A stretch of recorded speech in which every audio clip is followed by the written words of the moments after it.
si acaso. Entonces, lo que estábamos viendo, como os decía, es que, claro, cuando el impulso se bloquee en una de estas ramas, pues va a tener vías alternativas, con lo cual no va a faltar ninguna P conducida a los ventrículos, pero sí aparecerá, gracias, un QRS distinto, porque aparecerá un bloqueo de alguna de las ramas. Entonces, ¿cuáles son las ramas que se pueden bloquear? Se puede bloquear la rama izquierda. Si se bloquea de entrada la rama izquierda, afectará a dos hemifascículos, al hemifascículo anterior y al posterior. Entonces decimos, el bloqueo de la rama izquierda es un bloqueo unifascicular o bifascicular. Bifascicular. A continuación, se podría bloquear la rama derecha. Si se bloquea la rama derecha, será unifascicular o bifascicular. Unifascicular, porque la rama derecha tiene solo un penacho. Y luego puede haber combinaciones. Es verdad que se puede bloquear la rama derecha y el hemifascículo anterior, o la rama derecha y el hemifascículo posterior, pero siempre quedará otro que será el que esté conduciendo a los ventrículos. Muy bien, entonces esto es importante, y el concepto clave probablemente de la clase de los bloqueos de rama es entender por qué el QRS es estrecho. Ya lo sabéis todos, el QRS es estrecho porque, a pesar de que los ventrículos derecho e izquierdo tienen mucha musculatura, se activan en un pispás. ¿Por qué? Porque las tres ramas del His-Purkinje están divididas entre los dos ventrículos, llega el impulso eléctrico rapidísimo y además tiene un montón de cablecitos pequeños para meter la electricidad dentro del músculo. Entonces, el QRS normal sabemos que mide menos de ¿cuánto? De 3 cuadraditos. Sabéis que los puristas menos de 2 cuadraditos y medio, hasta 2 cuadraditos y medio, hasta 100 milisegundos, pero podemos hablar de 3 cuadraditos, 120, para no liarnos. Entonces, vamos a ver. Vamos a imaginarnos ahora que se van bloqueando fascículo a fascículo. Entonces, el primer fascículo que vamos a bloquear es lo que se conoce como el hemifascículo anterior izquierdo. Entonces, cuando nosotros tenemos el bloqueo del hemifascículo anterior, lo que va a suceder es que el corazón ya no se va a activar simultáneamente a través de los tres, sino que este va a estar bloqueado. Entonces, el impulso eléctrico nacerá aquí. Prácticamente no se va a ensanchar mucho el QRS, pero lo que está claro es que la activación va a venir de abajo arriba. Y como consecuencia de eso, el eje del QRS, el eje de nuestro corazón, que si en condiciones normales sabemos ya que está aquí, entre 0 y 90 grados, al irse hacia arriba y hacia la izquierda, este eje se va a colocar aquí.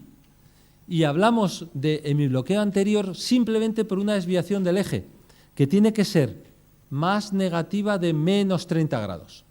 O sea que cuando vosotros ayer estabais viendo los ejes del corazón y todos los ejes estaban dentro del cuadrante normal, es un eje normal. Pero si es negativo en AVF y positivo en 1, aquí ya se nos va al cuadrante superior izquierdo. Es una desviación izquierda del eje. Y entonces, simplemente con eso, podemos definir que tiene un hemibloqueo anterior asociado. Fijaros cómo aquí se ve que es positivo en 1, vamos muy bien, pero cuando vamos a AVF es completamente negativo. Entonces, ponemos los positivos aquí, muy bien, pero lo normal sería que bajara por AVF, pero no, como es negativo, tiene que subir. Luego va a estar comprendido entre 0 y menos 90 grados. Si es más negativo de menos 30, ya es hemibloqueo anterior. ¿Y cómo sabemos, como truco ya un poco más avanzado, que es más negativo de menos 30? Porque en 2 sea isodifásico o predominantemente negativo. Fijaros cómo en la derivación segunda es más negativo que positivo. Ya estamos seguros que tenemos delante un hemibloqueo anterior. Bueno, vamos a ver ahora qué es lo que sucede si se bloquea el otro. Vamos a recuperar la conducción en el anterior y vamos a bloquear el posterior. Es decir, vamos a bloquear este, que es el posterior. ¿Dónde empezará la actividad? Aquí. Y la actividad, al bloquearse aquí, pues se dirigirá hacia abajo y se alejará de... ¿Qué derivación puede haber aquí? 1, AVL, luego nosotros lo que veremos en el electrocardiograma es que cuando hay un hemibloqueo posterior, el electrocardiograma que era así antes del hemibloqueo en 1, se transforma en esto, se convierte en predominantemente negativo. Si nosotros ahora vamos al eje del corazón, sabemos que este es normal, sabemos que este es izquierdo, este sería el eje derecho. Este es el eje que nos daría lugar un hemibloqueo posterior, porque habéis visto que empezaría la activación aquí arriba y se dirigiría hacia abajo. Un eje más positivo de más 120 grados te da lugar a un hemibloqueo posterior. ¿Qué pasa? Que en clínica, perdonad que lo pare, el hemibloqueo anterior es frecuentísimo. Si vosotros os dedicáis a ver 20 electrocardiogramas, es probable que uno tenga un hemibloqueo anterior. El hemibloqueo posterior no es tan frecuente, es mucho más raro y generalmente significa casi más una sobrecarga del ventrículo derecho que un verdadero hemibloqueo. Pero hemos bloqueado ya el hemifascículo anterior y el posterior. Los ponemos bien y ahora vamos a la rama derecha. ¿Qué es lo que pasará cuando se bloquea la rama derecha? Muy sencillo. Fijaros, bloqueamos la rama derecha, entonces la activación va a empezar en el ventrículo derecho, en el ventrículo izquierdo, perdón. Está bloqueada esta ramita, la rama derecha. Empieza en el ventrículo izquierdo y ¿hacia dónde se dirige la activación? Hacia V1. Entonces, nosotros solo nos vamos a fijar en dos cosas para diagnosticar los bloqueos a partir de ahora. 1, el QRS será ancho o estrecho si tiene que ir el frente de activación miocardio a través. Ancho. 3 cuadraditos o más del QRS, si tiene P delante, va a ser un bloqueo de rama. ¿Y cómo vamos a saber si es derecha o izquierda? Aprendiendo o imaginando este dibujo. Tú te colocas el corazón, te bloqueas la rama derecha y entonces dices, el frente de activación tendrá que empezar en el lado izquierdo, luego se dirigirá hacia V1. V1 predominantemente positivo, con QRS ancho, bloqueo de rama derecha.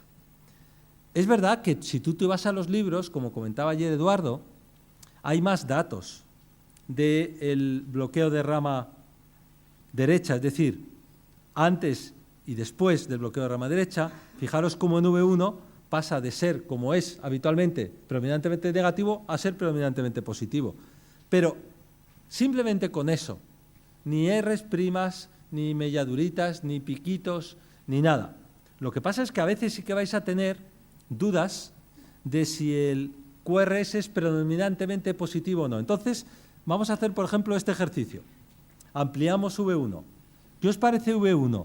¿Predominantemente positivo, contando los dos positivos, las áreas de los dos, o predominantemente negativo?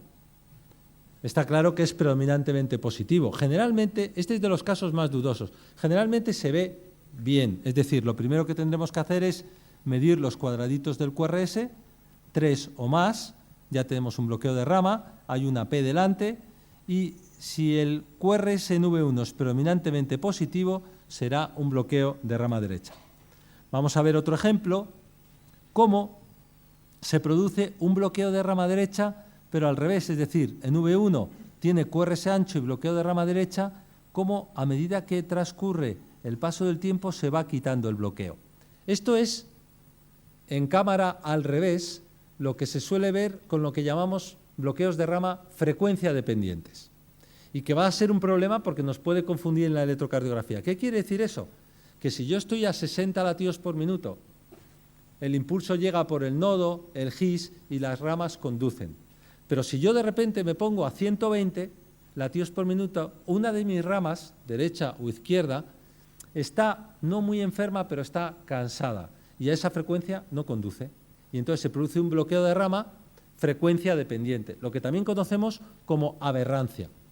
Ya veréis cómo hay extrasístoles auriculares que llegan de repente, pasan el nodo auriculoventricular, pero no se conducen por todas las ramas del His-Purkinje, entonces producirán un QRS ancho. Es decir, esto es lo que se llama aberrancia. Bien, vamos, no obstante, a ver a veces Rs positivas en V1 que ocurren en ausencia de duración de 3 cuadraditos o más.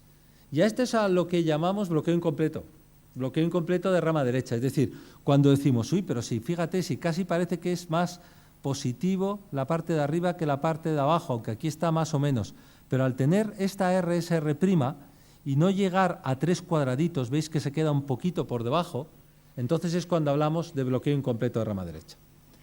Si vosotros me decís aquí, que estamos 500 personas, que hay pues 5 por 5, 25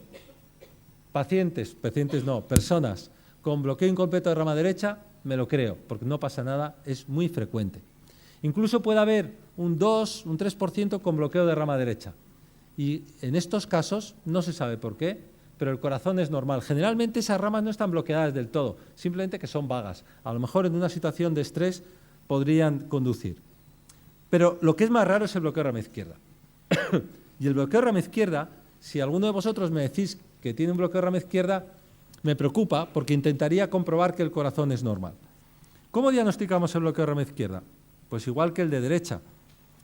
QRS ancho, que sigue a una onda P, y como ahora el frente de activación va a empezar en el lado derecho y se dirige hacia el izquierdo, se está alejando de V1. Luego, predominantemente negativo en V1, con QRS ancho será bloqueo de rama izquierda. ¿Veis cómo simplemente V1, si el QRS es ancho, nos va ya a orientar si es bloqueo de rama derecha cuando sea positivo y bloqueo de rama izquierda cuando sea negativo? Hacer este ejercicio de ver la rama que se bloquea y dónde está V1, porque es la forma de que no se os olvide y así no lo tengáis que memorizar. Aquí tenemos lo mismo que hemos visto antes con el bloqueo de rama derecha, pero en la rama izquierda, y es bloqueo de rama izquierda, frecuencia dependiente. Vamos a irnos a V1, veis cómo es V1 normalito, aunque no tenemos los cuadraditos, y veis cómo se va de repente ensanchando, coincidiendo con una pequeña aceleración del corazón. ¿Qué importancia tiene el bloqueo de rama derecha y el bloqueo de rama izquierda? Aparte de que es mucho más, entre comillas, benigno el bloqueo de rama derecha. Pues que nos deja ver el resto del corazón. Porque el bloqueo de rama derecha, veis en V1, V2 y V3, como es en este caso, nos deja ver bien las partes iniciales del QRS, es decir, que si el enfermo tiene un infarto anteroseptal, mirad qué bien se van a ver las ondas Qs. No vamos a tener problema. Pero, ¿qué pasa con el bloqueo de rama izquierda? Que ya tiene ondas Qs de entrada en V1, V2 y V3. Entonces, si el paciente hace un infarto, pues sí, puedes jugar a que si el ST está más elevado, menos elevado, pero como no tengas un electro del paciente justo antes del infarto, lo compares exactamente y ni con esas, no vamos a ser capaces. O sea que el bloqueo de rama izquierda es una faena, porque primero que se asocia con más frecuencia a enfermedad del corazón. Y segundo, que es como si te pone una pantalla sobre el electro y te dificulta ver lo que hay debajo. De hecho, todos lo sabéis, o por lo menos los que os dedicáis a las urgencias. Si viene un paciente contando dolor precordial típico de angina y tiene bloqueo de rama izquierda en el electro, se le trata como si estuviera teniendo un infarto con elevación del ST y con todo, porque es que te has quedado sin electro para valorar a qué correspondes. Bueno, pues entonces ya vamos avanzando. Vamos a bloquear ahora las ramitas alternando. Vamos a bloquear, en este caso, ¿cuál estaría bloqueada en el dibujo? La rama derecha. ¿Y el hemifascículo cuál? ¿El anterior o el posterior? ¿Y el hemifascículo anterior o posterior? ¿Cuál es el que está bloqueado? El anterior. Muy bien, entonces el frente de activación viene de aquí, se dirige hacia V1, será positivo en V1 porque tiene su bloqueo de rama derecha, además del QRS ancho, Pero fijaros cómo ahora se aleja de la cara inferior de 2,3 de AVF y se acerca a AVL. Entonces, si ahora nos centramos en el eje, lo que veremos es que cuando tenemos un bloqueo de rama derecha, tendremos el QRS ancho y positivo en V1, y el eje será izquierdo, es decir, será positivo en 1, pero negativo en AVF.